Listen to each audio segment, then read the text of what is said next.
Hola, muy buenas noches. Gracias por estar con nosotros en esta reunión que estamos teniendo para conocer un poquito más sobre la palabra del Señor. Damos la bienvenida a todos los amigos, no solamente a quienes están o que pertenecen a nuestra congregación, sino a todos aquellos que nos ven a través de las redes sociales. Igualmente a ustedes, muchas gracias por compartir esta enseñanza. Pongamos esta reunión en las manos del Señor y ya comenzamos con la palabra de hoy.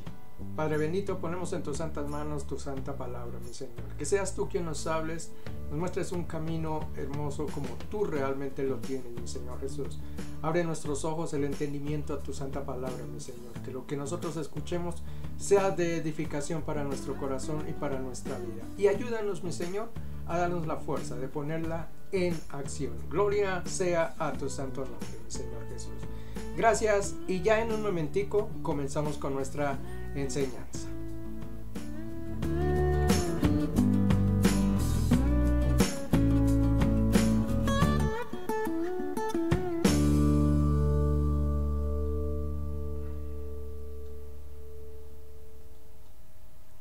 Bien, estamos entonces aquí ya con nuestra presentación y vamos a hablar de un término que en algunos momentos quizá, en muchos, más bien diríamos, la hemos escuchado, pero no le hemos prestado quizá mucha atención, es lo que he querido decir.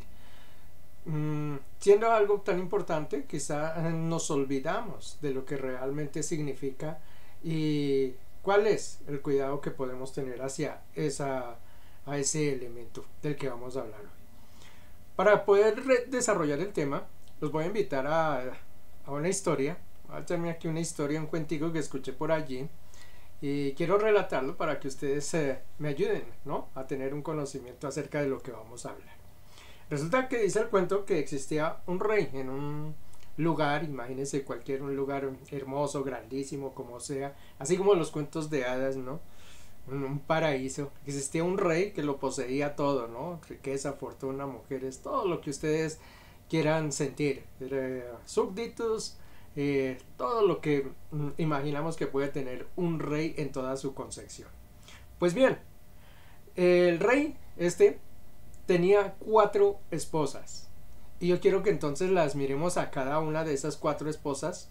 Seguramente tendría hasta concubinas y todo, pero me voy a referir a 4 esposas que digamos eran las personas que estaban por encima de todas las demás mujeres que él podría tener. La primera esposa era una esposa bellísima y a esa esposa él la trataba con tanto cariño que la llenaba de muchas cosas. Le daba vestidura, le compraba joyería, ¿no?, la vestía con los mejores ornamentos que él pudiera encontrar dentro del reino. Todo lo traía para cuidar a esa esposa, para que se viese muy bien. Le complacía en todos los caprichos que ella tuviese, ¿no? Era realmente una esposa la que él consideraba como una de sus más importantes, si no la más importante, y por eso se esmeraba en brindarle todo lo mejor. No alcanzaba a la esposa a sentir un deseo cuando ya él quería cumplirse. La llenaba de muchos adornos, muchos regalos. Podemos decir que entonces era lo que tenía esa primera esposa. Era la primera característica de esa primera esposa. La segunda esposa era quizá de todas la más hermosa que él podría tener. La adoraba tanto que se entregaba totalmente de corazón a ella. Dice que incluso era tan bonita que él te sentía temor, no, celos de que alguien se la fuese a quitar. Él la mantenía cuidándola, seguramente la rodeaba de muchas cosas, de protección, de yo no sé qué le pondría alrededor para permitir que nadie la tocara. Sin embargo, la exhibía, le gustaba exhibirla, que todos la vieran, la conocieran y que todos se maravillaran viéndola y diciendo, es la esposa del rey. Esa era la segunda esposa, la esposa que él exhibía, pero que a la vez tenía temor de que algún día se la fuesen a quitar. Era su posesión y él no quería, no podía permitir que nadie intentara siquiera tocársela. Esa es la característica de la segunda esposa. La tercera esposa, esta era más comprensiva, digamos, era llevada más a los sentimientos. Esta esposa lo cuidaba en sus tiempos de debilidad, cuando él estaba decaído, cuando él estaba triste, ella venía a consolarlo, le daba consejo en la mejor forma para poder que él siguiera adelante en su reinado. Le secaba sus lágrimas, curaba sus heridas. Era una persona, una esposa que era maravillosa con él en ese sentido, porque nunca lo abandonaba, estaba en la compañía de él. Y cuando él sentía dolor, cuando él sentía tristeza, ella estaba muy cerquita para curar su herida o su tristeza, poderlo levantar del lugar donde él de pronto había caído, resurgirlo de ese sitio y llevarlo a una mejor parte. Esta esposa, su característica era esa, era bondadosa, quería al rey y obviamente quería que él siempre estuviese alegre, no lo dejaba, lo levantaba, ya le digo, y lo mimaba, si se me permite el término. Esa era la característica de la tercera esposa. La cuarta esposa, esta era la que el rey menos quería. No la trataba, digamos, con la misma efervescencia con que tenía las otras tres. Esta era la que mantenía más alejada. De pronto le daba algún mimo, algún cariñito, pero nada más, ¿no? Por algo era la esposa. De todos modos, en algún momento sintió atracción hacia ella y la quiso tener. Esta esposa, a pesar de que el rey, digamos, no le entregaba lo mejor, era muy abnegada. Era la que se desvelaba por estar siempre con él, de cuidarle todo, incluso lo de las otras esposas. Ella era la que se desvelaba por eso. Siempre estaba al lado del rey. Así el rey la ignorara, ella siempre trataba de permanecer cerca, porque lo quería cuidar. No lo quería dejar un solo instante. Esa esposa realmente lo amaba, porque quería estar a su lado eternamente. Sin embargo, nótese cómo el rey, siendo la más abnegada, la más humilde, la que estaba allí, era la que menos quería, la que menos cosas le daba, a la que no cuidaba prácticamente, ¿no? Ya le digo, pues en algún momento la quiso y por eso la hizo su esposa, pero de esas cosas que se empiezan a dejar, no le empieza a tener ya como mucho cariño y la empezó a dejar. Y realmente seguía siendo su esposa, pero la esposa que estaba allí, como abandonadita, sin prestarle ningún cariño. Pues bien, miremos entonces las 4 características de estas esposas para que lo tengamos claro y nos podamos entrar en la idea que les quiero entregar. Un rey que tenía un maravilloso reino y 4 maravillosas esposas que tenía. A la primera la cuidaba, le daba cosas, la mantenía, la complacía en todo lo que tenía. Es decir, la llenaba de regalos, digamos. Era la que estaba regalada constantemente, él le prestaba mucha atención en esa parte. La segunda esposa era la bella, la hermosa, quizá la mejor de todas, pero justamente por ser como la más hermosa, entonces el rey tenía temor de que se la quitaran. Era como su posesión, era lo que él quería tener y no se la quería dejar a nadie más. Esa era su segunda esposa y la característica de la segunda. La tercera esposa era humilde, era sencilla, sí, pero digamos el rey no la tenía entre las preferencias, aunque de todos modos estaba por encima de la cuarta, ¿no? Y esta esposa era la que veía por él en sus momentos de angustia, en sus momentos de dolor, en sus momentos de... Era la que le levantaba el ánimo, estaba cerquita siempre para curarle las heridas al rey en el momento en el que estaba dolido o triste. Esos momentos difíciles, ahí estaba esta tercera esposa. Y la cuarta esposa, que era la que menos quería él, era la leal, la que no se le apartaba en ningún momento, la que no lo engañaba, la que podría darlo todo por ese rey, por ese esposo, y sin embargo él era la que mantenía un poquito alejada, la que de las 4, la que menos quería, la que menos cariño recibía, era esa cuarta esposa. Un día el rey llegó su momento de morir, él sintió que le quedaba poco tiempo, lo que haya sido, y por las cosas que mucha gente tiene, ¿no? Temor a ese paso final, a saber qué es lo que va a pasar después. Pues el rey se llenó de temor, no sabía lo que iba a pasar después, no sabía si iba a perder sus posesiones, su reinado, no sabía. Realmente se llenó de tanto miedo que él dijo, no, yo no quiero partir solo a la eternidad.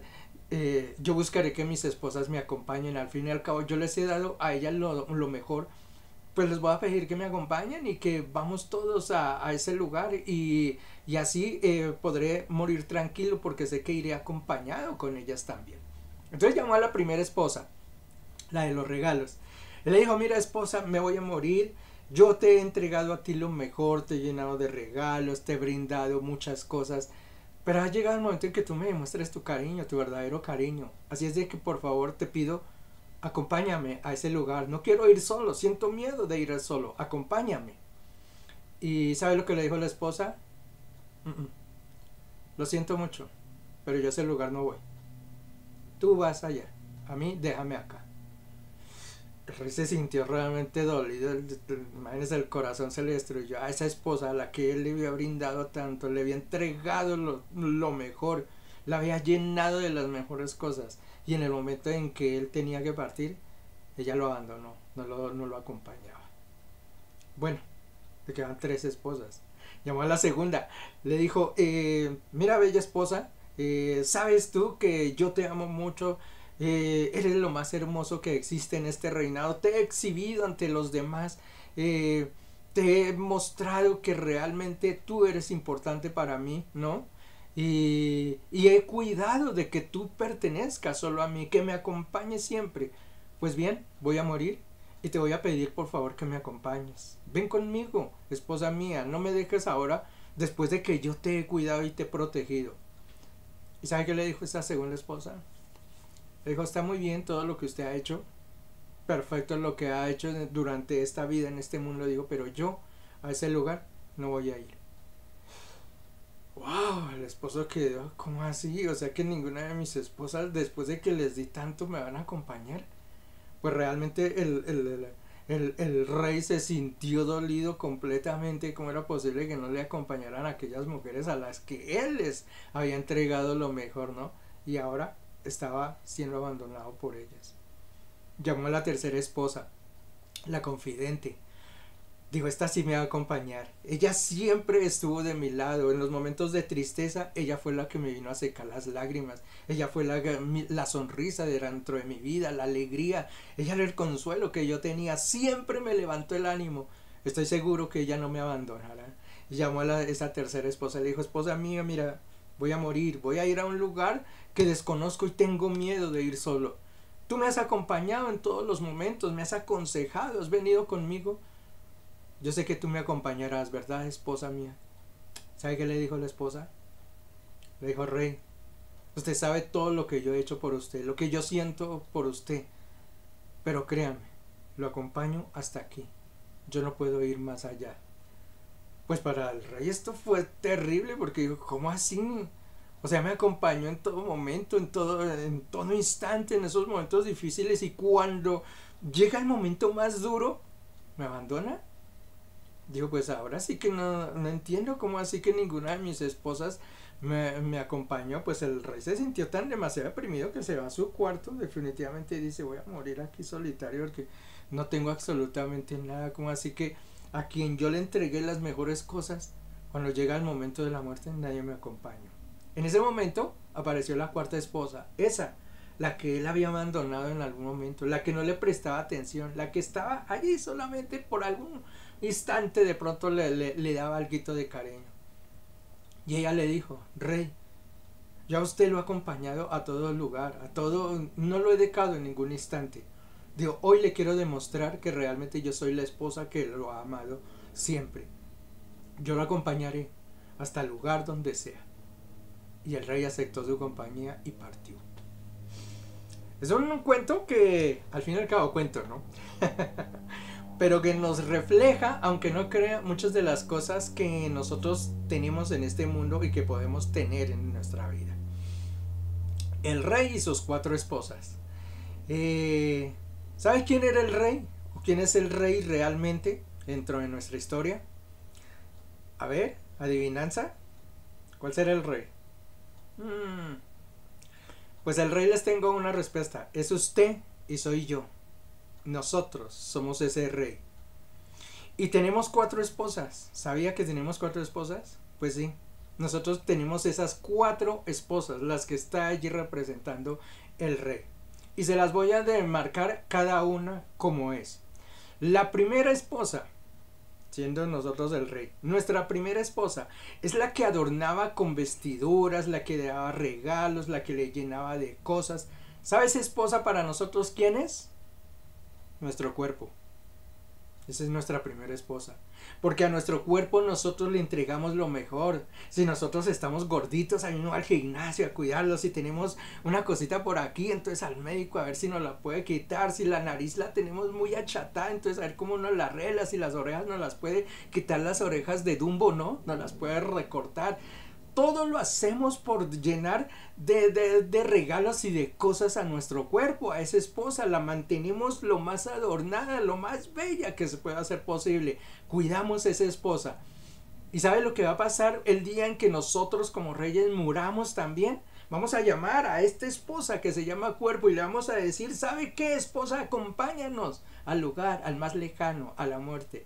¿Y sabe lo que nos va a decir? A esta esposa a la que hemos cuidado, la hemos embellecido, la hemos llenado de regalos, nos va a decir, lo siento mucho, yo no lo acompañaré.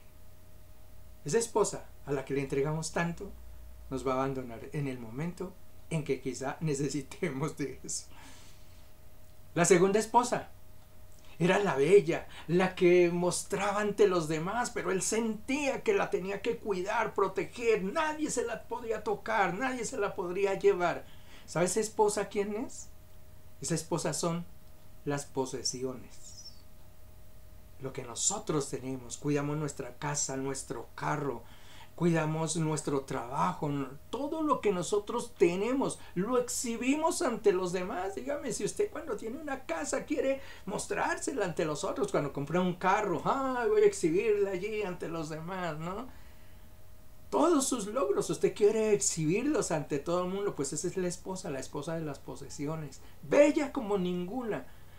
La queremos mostrar a todos, pero cuidarla, que nadie nos la quite. Somos celosos ante ella, nadie nos puede arrebatar lo que nosotros tenemos. ¿Sabe qué va a pasar con esa esposa? Todas nuestras posesiones cuando nosotros muramos. Esa esposa nos va a decir, ¿sabe qué? Allá es su mundo, pero yo me quedo en este porque este es mi lugar. Esa esposa a la que le entregamos tanto, la de las posesiones, se va a quedar acá. Y otros así serán a ser dueños de lo que nosotros nunca quisimos que lo tuviera. Esa es la segunda esposa. La tercera esposa era la confidente, la que acompañaba al rey, la que le aconsejaba, la que le ayudaba en esos momentos difíciles y esto y aquello. ¿Sabe esa esposa a quién hace referencia? A nuestros familiares y amigos.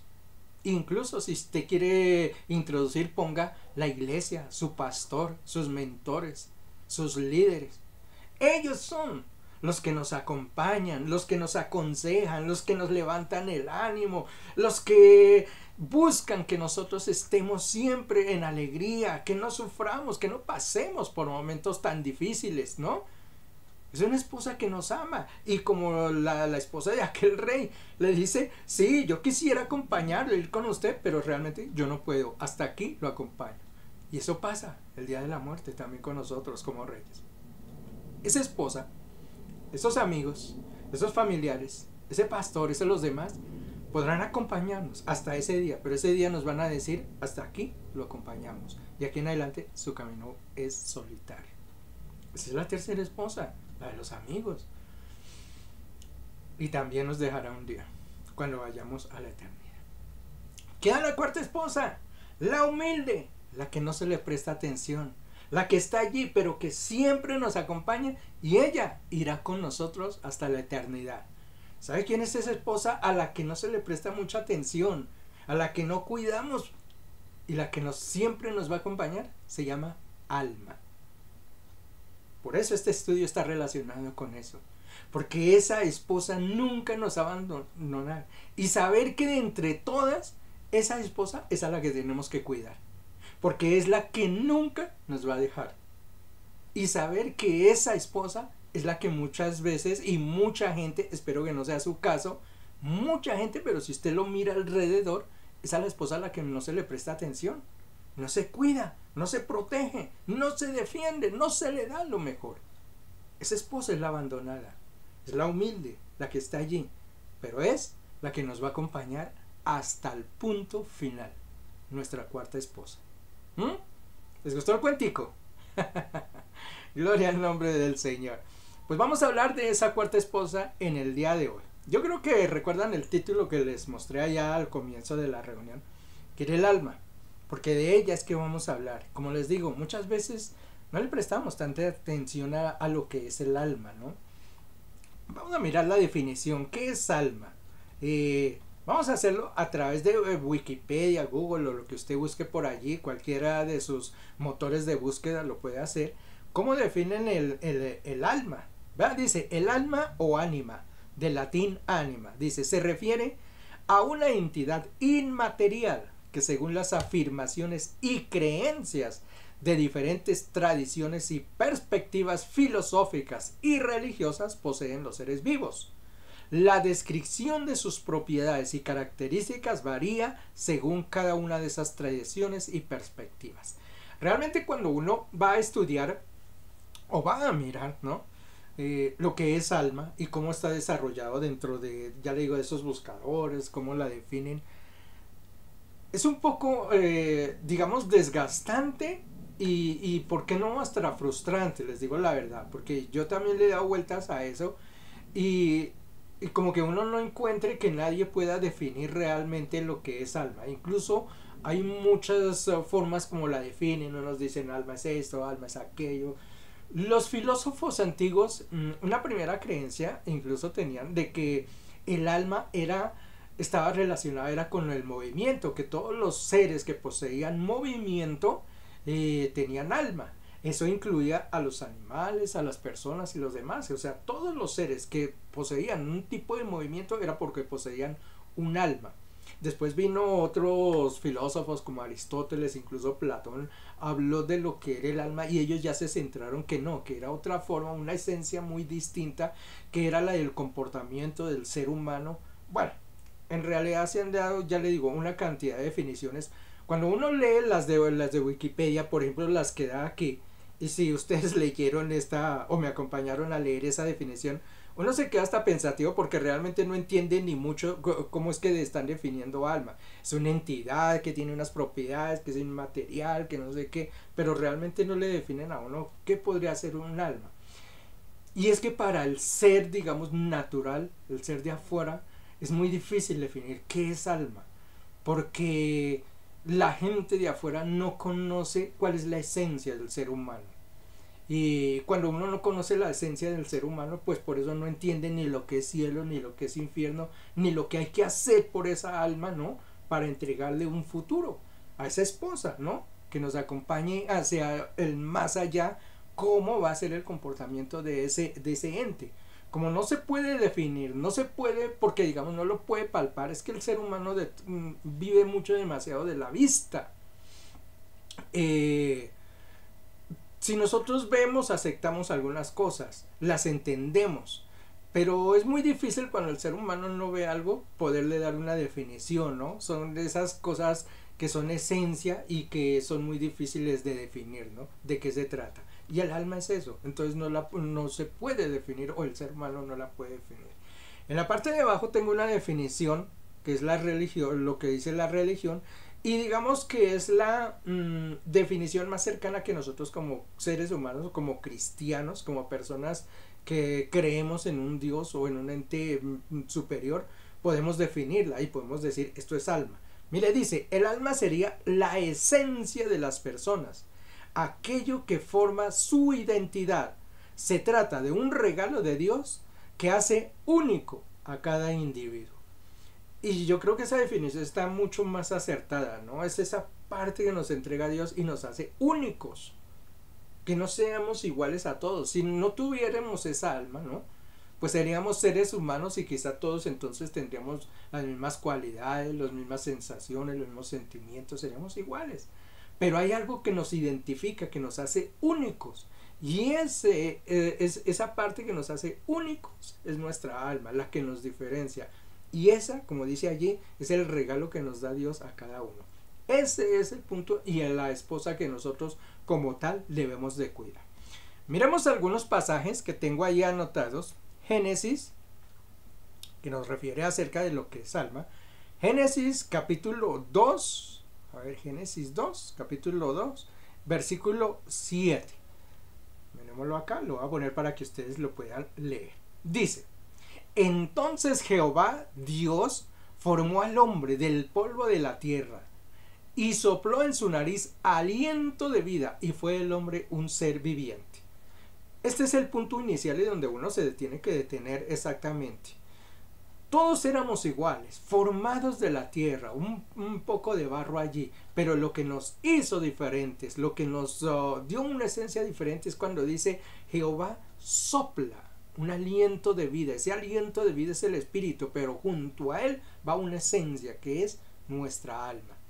Esas tres partes que se forman allí, cuerpo, que es este que poseemos, de que es del barro, la esencia de la vida que es el espíritu y el alma, esas son las tres partes que entonces van a componer el cuerpo, que nos hace diferentes a cualquier a otro ser viviente.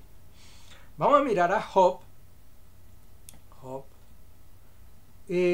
capítulo 27, a ver, Job 27, versículo 3. Job está hablando allí en su discurso. Recuerden que Job fue bastante probado. Aquí en este capítulo, que es ya uno de los que está bien avanzado, es el 27. Mira cómo Job se expresa diciendo que todo el tiempo que mi alma esté en mí y haya hálito de Dios en mis narices. Nótese entonces que esa esencia que nosotros recibimos de Dios, allí está hablando Job obviamente del momento en que llegue la muerte. Dice, mientras ese aliento que Dios sopla en mí, esa alma permanezca en mí, entonces va a pasar esto. Esto nos define exactamente que nosotros somos una esencia muy distinta a cualquiera de los otros, que cuando Dios sopla dentro de nuestra nariz algo, nos da esa vida, entra su espíritu, pero entra también ese aliento que es el alma, que es la que nos sostiene. Miremos Mateo 10, 28. Este ya es, si no estoy mal, el Señor Jesús definiendo y hablándonos acerca de los cuidados que nosotros debemos tener del alma. Mire, dice, y no temáis a los que matan el cuerpo, porque al fin y al cabo este cuerpo, como la esposa, nos va a abandonar. Esta esposa no importará, nos irá a dejar. Él dice, mas el alma no pueden matar. Temed más bien a aquel que puede destruir el alma y el cuerpo en el infierno. El alma. El cuerpo será nuevamente barro. El espíritu, dice que el espíritu, que es el aliento de vida, volverá al Señor, que fue el que lo dio. Pero hay un tercer ente que nosotros tenemos, que es el alma. Y esta alma es la que nosotros definimos a dónde va a ir, según aquí, al infierno o al cielo. Esa es la que nosotros debemos proteger. Esa esposa a la que no se le brinda mucho cuidado, a la que la gente la abandona, a la que no le presta atención porque le presta más atención a las otras esposas, a esta a la que no le presta atención, el Señor le dice, tengan cuidado y ténganle temor a los que pueden destruir esa alma. Y cuando habla de destruir no quiere decir que la rompan, la echan pedazos, sino cuando habla de destruir es que esa alma vaya a un suplicio eterno que se llama infierno, o que vaya a un lugar de bendición, que como es el cielo. Miremos otro pasaje, Marcos 8, capítulo 36. Dice, porque ¿qué aprovechará al hombre si ganarse todo el mundo y perdiese su alma? ¿De qué le gana o qué gana el rey cuidando su esposa, su primera esposa, su segunda esposa, su tercera esposa, y pierde la que lo acompañará siempre? No tendrá ningún provecho realmente. Saber que ese último hálito del que yo les hablé es lo más importante. Y dice aquí, haciendo esa pregunta, ¿qué aprovecha el hombre si gana todo el mundo, si tiene todas las posesiones, si cuida bien su cuerpo, si logra todos sus éxitos, sus sueños, y pierde su alma? No habrá logrado nada, porque el alma es la que va a ser eterna, la que estará incluso después de que nosotros terminemos esta vida acá. Es la única que irá con nosotros hasta el final.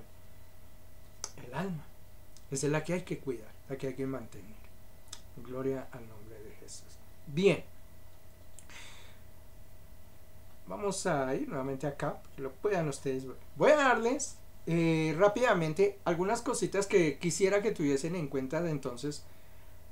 ¿Cómo podemos cuidar el alma? Siendo esa la esposa que nosotros debemos de cuidar, que debemos de proteger, a la que le debemos de ver más cariño, ¿no? ¿Cómo debemos hacerlo? ¿Cómo debemos defenderla, ¿no? Para que esa esposa esté perfectamente presentada para el día en que vayamos ya a la eternidad. Cuidados para el alma. La primera, la lengua. Y quiero leer todo ese capítulo, que es el de Santiago. Yo sé que muchos de ustedes la conocen, pero yo la quiero leer de todos modos, para que la tengamos en cuenta. Santiago, capítulo 3. A ver, lo voy a poner por aquí para que lo podamos leer todos. Dice: hermanos míos, no os hagáis maestros muchos de vosotros, sabiendo que recibiremos mayor condenación. Porque todos ofendemos muchas veces. Si alguno no ofende en palabra, este es varón perfecto, capaz de también refrenar todo su cuerpo. He aquí, nosotros ponemos freno en la boca de los caballos para que no obedezcan, y dirigimos así todo su cuerpo. Mirad también las naves, aunque tan grandes y llevadas de impetuosos vientos, son gobernadas con un muy pequeño timón por donde el que las gobierna quiere. Así también, la lengua es un miembro pequeño, pero se jacta de grandes cosas. He aquí, cuán gran bosque enciende un pequeño fuego. Y la lengua es un fuego, un mundo de maldad.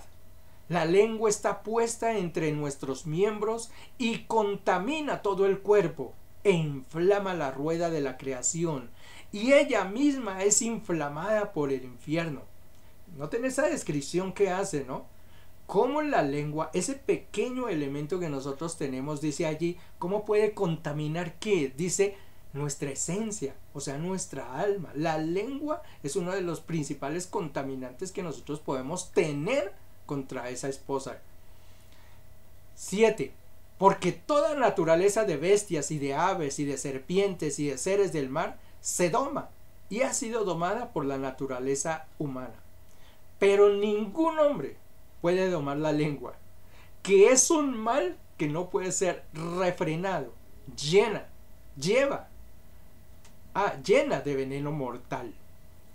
Con ella bendecimos al Dios y Padre, y con ella maldecimos a los hombres, que están hechos a la semejanza de Dios.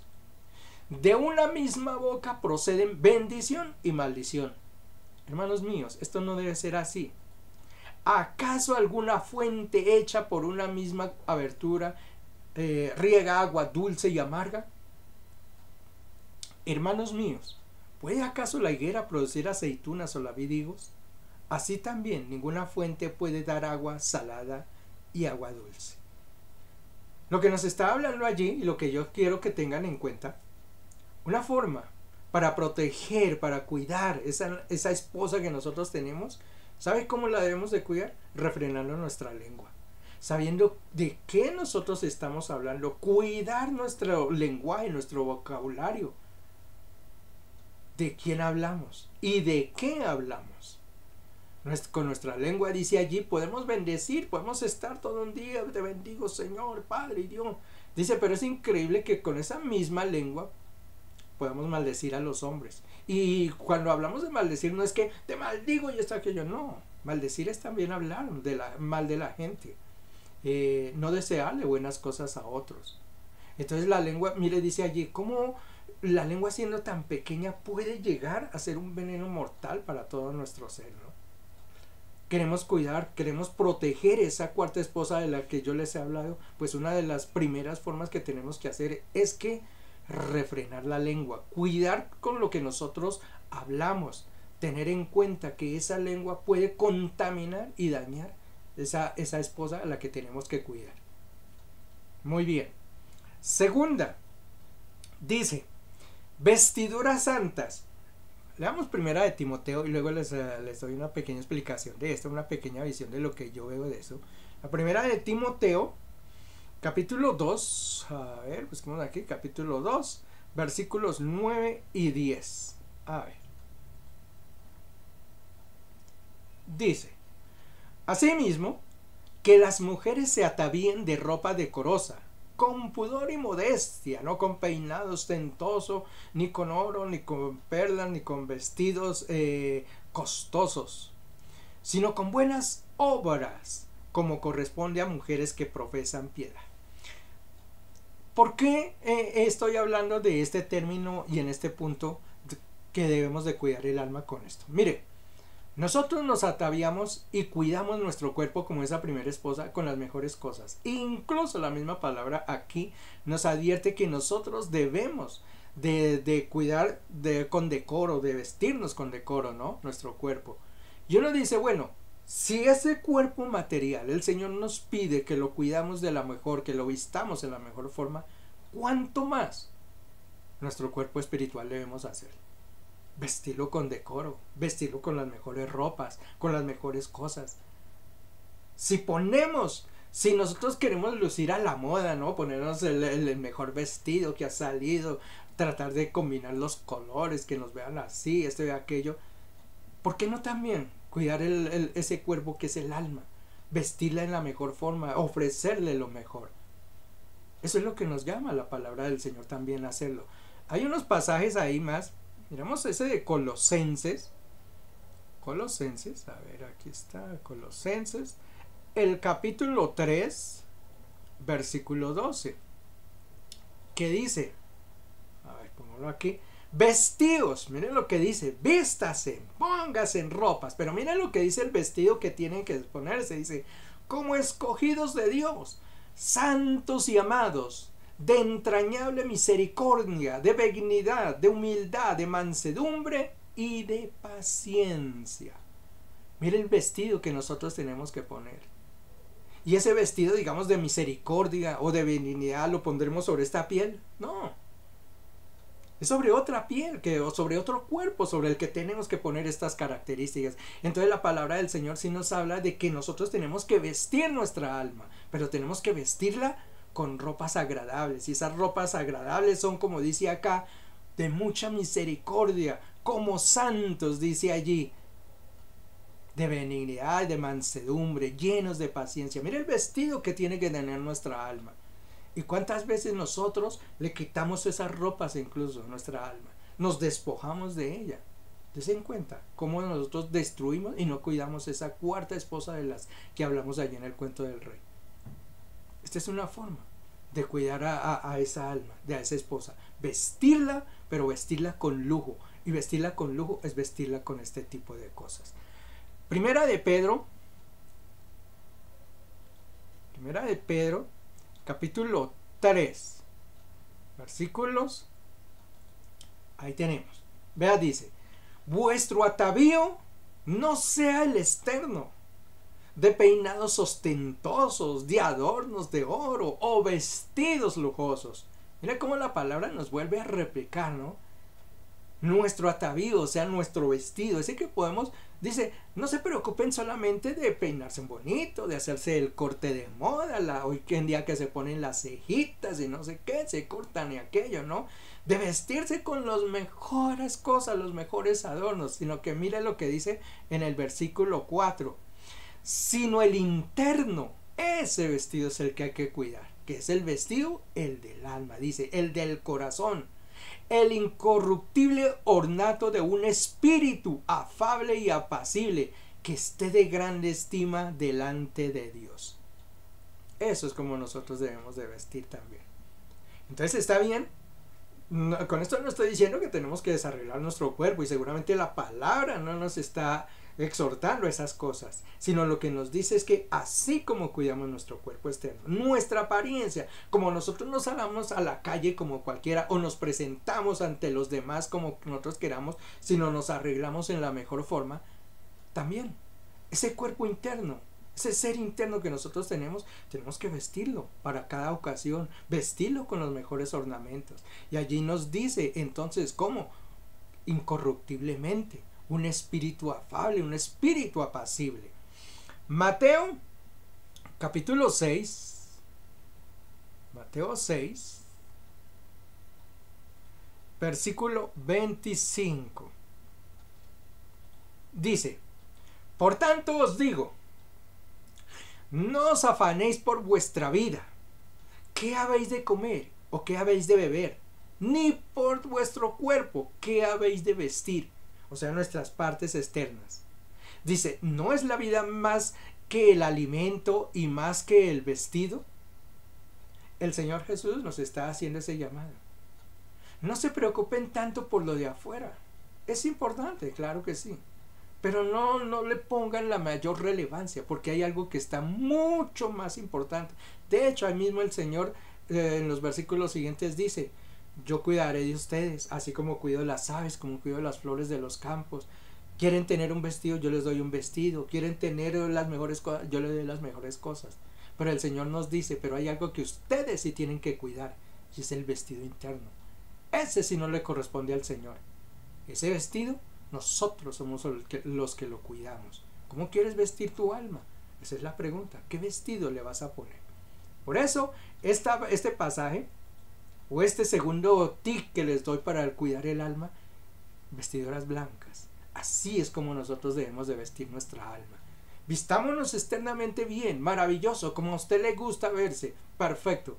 Pero cuidemos también la vestidura de nuestra alma. ¿Con qué ropas estamos vistiendo nuestra alma? La siguiente tip, la influencia. Y esto que tiene mucho, bueno, siempre ha existido, pero hoy en una gran arraigo. Leamos la primera de Corintios. Vamos a mirar aquí primera de Corintios, capítulo 15, versículo 33, pero esta voy a leer la nueva versión internacional. La nueva versión, permítanme, aquí la pongo, la nueva versión internacional, el 33. Dice: no erréis. Mire este consejo que les da: no erréis. En la Reina Valera dice: no se dejen engañar. Entonces es un llamado: no erréis. Y mira lo que sigue diciendo: las malas conversaciones corrompen las buenas costumbres. Voy a poner la nueva versión internacional. A ver.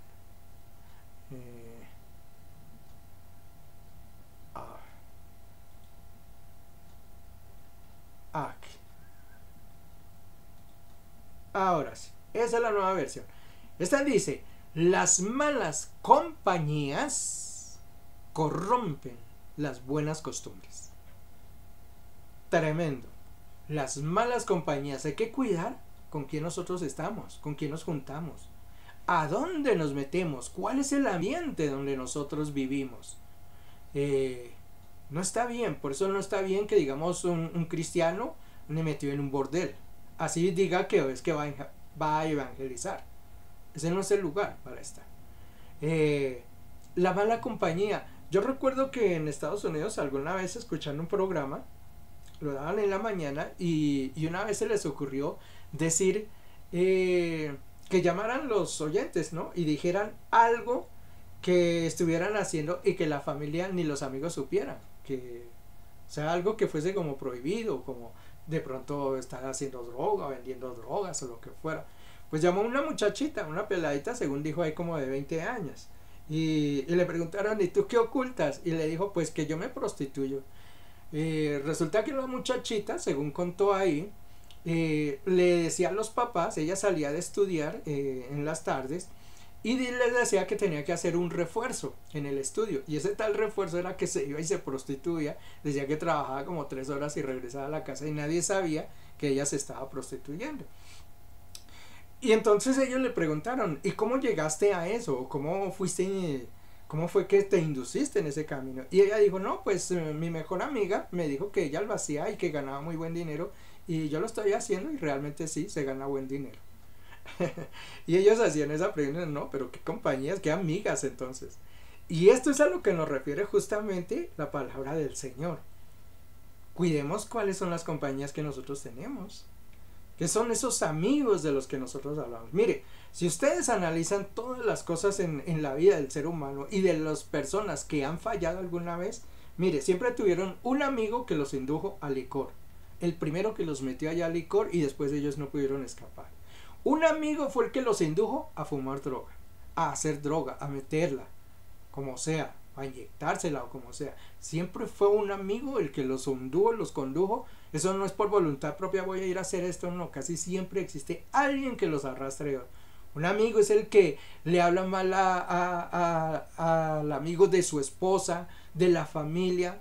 Un amigo es el que le habla mal del pastor, de la congregación. Esos amigos, esos no son amigos. Pero esas personas, esas malas compañías, son las que inducen a que nosotros nos llenemos nuestro corazón y que nuestra alma entonces la ensuciemos.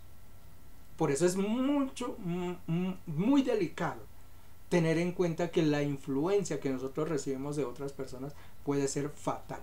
La palabra nos exhorta, no erréis, no se dejen engañar, porque las malas compañías corrompen. Entonces hay que saber cuidar con quién nosotros nos metemos, con quién estamos. Y sobre todo hoy en día los jóvenes, dirá que les pegamos mucho con esto de los influencers, pero hay que tener cuidado con ellos, porque esos influencers justamente están llevando a la gente a caminos que están muy equivocados. Yo no estoy en contra de las redes sociales ni nada de esas cosas, porque sé que es un medio que por ejemplo, yo no podría estarles trayendo a ustedes esta noche un mensaje si no existieran, digamos, las redes y estas cosas. Entonces, aprovechándolas bien, claro que sí, pueden dar un muy buen reto, pero lamentablemente es que las redes las están usando muy mal, están siendo mal administradas, y esas personas que se hacen llamar influencers están guiando a las personas a cosas que no tienen por qué ser. El otro día, acerca de justamente de lo de aquella cantante y el futbolista que muchos de ustedes conocen, yo les decía cómo el ser humano es de doble faz, de doble cara, y ahí se nota, ¿no? El hecho, por ejemplo, que nosotros decimos que como nuestras sociedades están llenas de violencia, que los padres se levantan contra los hijos, que los esposos contra las esposas, que esto, que tenemos que reorganizarnos, hacer estas cosas. Y yo les decía, esas mismas personas, es increíble uno entrar a las redes y ver con el odio con que se hablan contra uno y contra el otro, ya sea contra la cantante o contra el futbolista, fomentando, no es que así tiene que hacerlo, no es que así, ¿cómo es que se va a dejar? Darle en la cabeza y pegarle. Y eso no es fomentar el odio, no es fomentar la violencia, digo yo. Por favor, entonces uno tiene que tener una sola cara. O estamos de un lado o estamos de otro, o estamos fomentando violencia o qué. Yo les decía, eso que se está haciendo es crear una ciudad violenta, donde seguramente los matrimonios se van a tener que romper, y no, si usted me hace esto, yo le hago esto, y si usted me da en la cabeza, yo le doy por los pies. La venganza. Así crece nuestra sociedad. Entonces, ¿cómo queremos que nuestra sociedad no sea violenta? Entonces, esas cosas uno las tiene que pensar. Y eso pasa con muchos influencers. Se gozan, ¿no? Haciendo ese tipo de cosas, ese tipo de entregas. Entonces hay que tener cuidado con eso, la influencia. Eso daña nuestro corazón y daña nuestra alma. Quita el vestido que debe tener nuestra alma. La cuarta que tenemos allí, cuidar la mirada. Yo sé que muchos van a decir, sí, es que con la mirada nosotros vemos a una mujer y de una vez queremos hacer esto, pero es que no es solamente el acto sexual o la inmoralidad lo que corrompe o lo que mata al ser humano, pero sí, a través de la mirada es que entran muchos de los pecados. Yo quiero leer esa de Génesis, que digamos es la primera que existe al fin dentro de la palabra del Señor. Génesis capítulo 3 versículo 6. Mira lo que dice.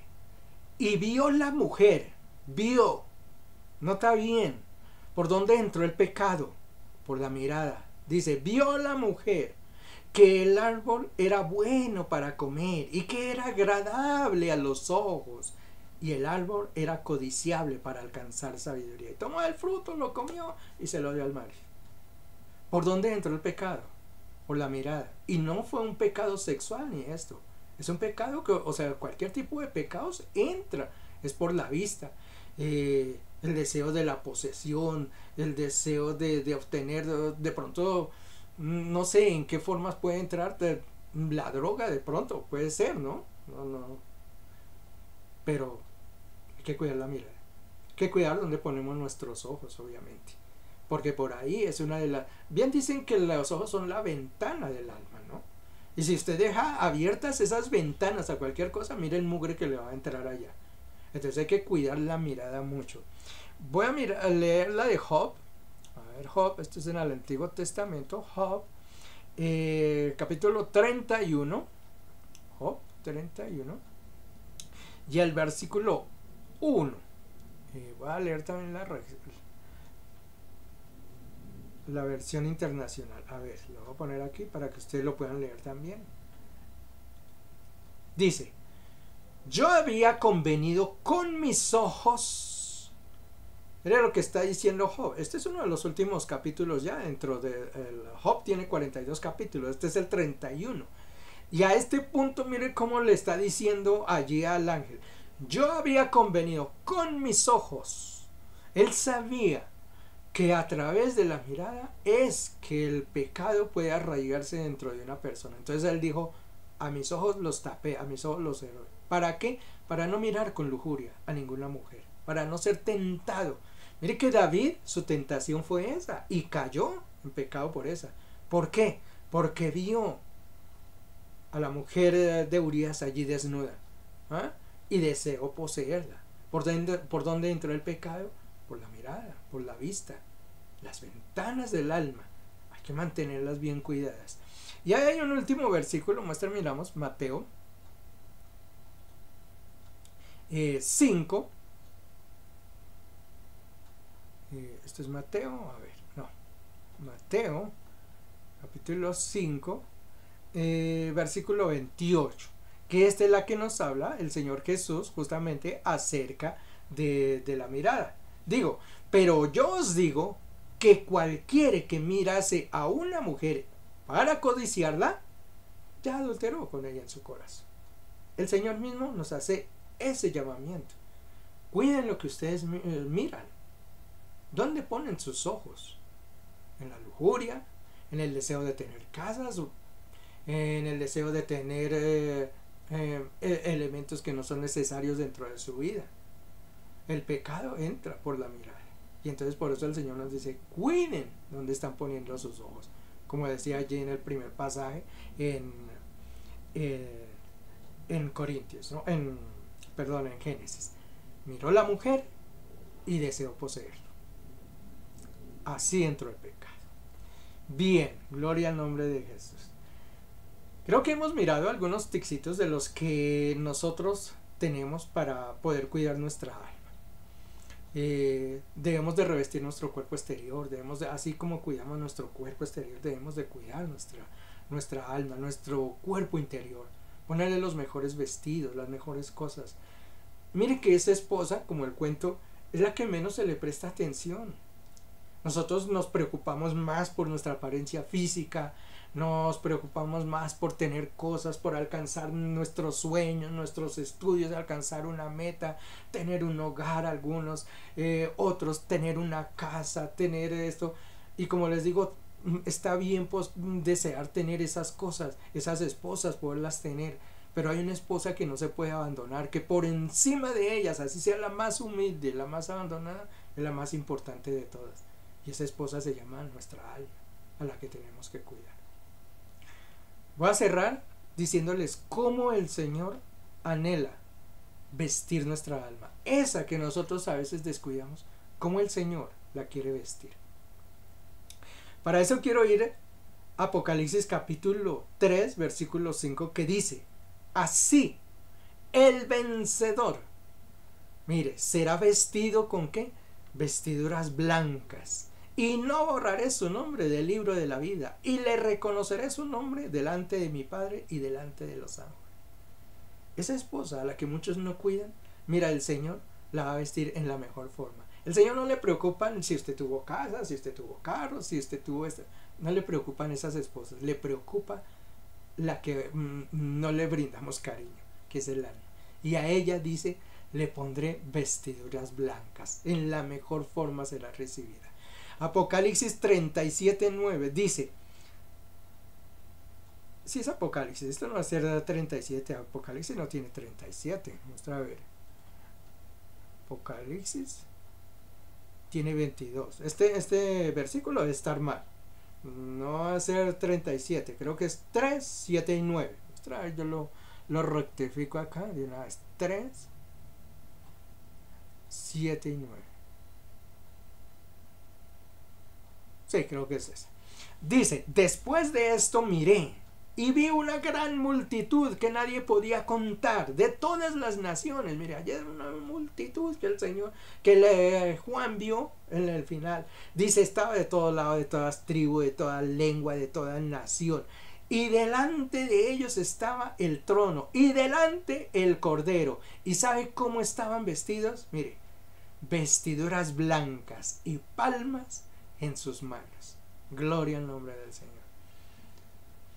El consejo para esta noche, la enseñanza para esta noche: cuidemos y vistamos nuestra alma en la mejor forma. El Señor la va a vestir, vestiduras blancas nos pondrá un día, nos entregará lo mejor para esa esposa. Cuidémosla, que es lo mejor que nosotros podemos hacer en este mundo. Gloria al nombre del Señor. Bendito sea el Dios Todopoderoso.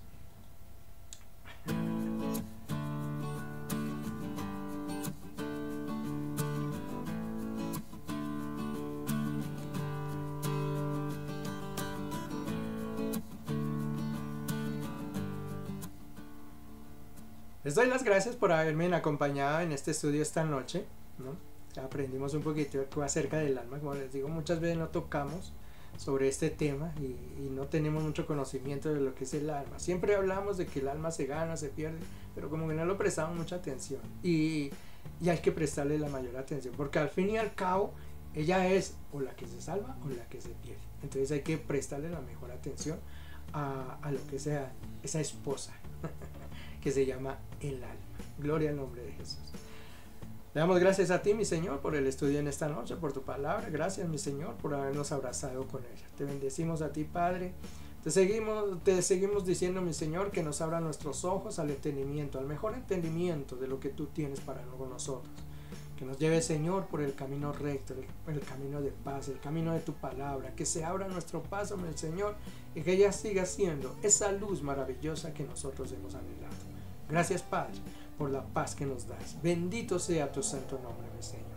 Los horarios no los olvidemos. En la mañana los espero a 5 de la mañana para la oración. El próximo sábado tendremos el ayuno. Estaremos aquí reunidos, así que todos invitados. Y el domingo adoraremos al nombre del Señor en nuestra reunión. Gloria al nombre de Jesús. Gracias por haberme acompañado. Tengan ustedes la mejor de la noche. Dios les bendiga.